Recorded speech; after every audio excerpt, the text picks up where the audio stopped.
বিসমিল্লাহির রহমানির রহিম। ইন্নাদ-দীন ইনদাল্লাহিল ইসলাম।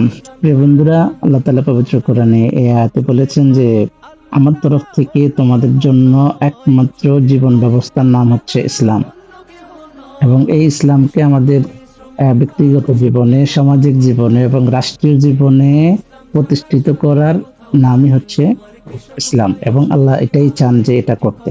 এখন একটু চিন্তা করে দেখেন যে আমরা আমাদের ব্যক্তি জীবনে করলেও সামাজিক এবং রাষ্ট্রীয় জীবনে কি আমাদের কোনো ইসলাম প্রতিষ্ঠিত আছে? নাই। আচ্ছা, এই যে না থাকার কারণে আল্লাহ আবার আমাদের কাছ থেকে হিসাব নেবেন। এই একই আয়াতের শেষে গিয়ে আল্লাহ তাআলা বলতেছেন যে ومن يكفر بآيات الله فإن الله سريع الحساب। অর্থাৎ এই আয়াতের শেষে আল্লাহ এটাই বলতেছেন, যারা আমার এই আয়াতকে অস্বীকার করবে অথবা অবমাননা করবে এবং যারা আমার এই আয়াতকে মানবে না, আমি তাদের কাছ থেকে হিসাব নেব। এটা কিন্তু আল্লাহ তাআলার ওয়াদা।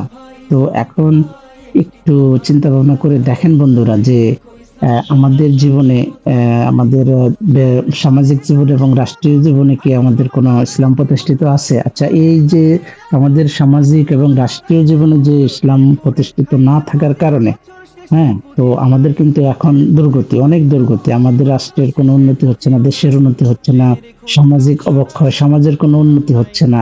এই কাজগুলো হচ্ছে মূলত আমরা যে আসলে আল্লাহ তাআলা যে আমাদেরকে কোরআন এবং হাদিস দিয়েছে, সেই কোরআন এবং হাদিস দ্বারা যে আমাদের সমাজ এবং রাষ্ট্রকে পরিচালনা করতেছি না, যার কারণে আমাদের এত অবক্ষয় ঘটেছে।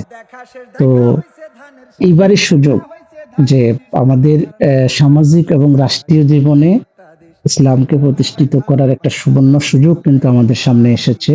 এই জন্যই আমরা এবার সমস্ত মুসলমান মুমিন ব্যক্তিরা দল বেঁধে ইসলামিক শক্তিকে আমরা ভোট দিয়ে ক্ষমতায় আনবো।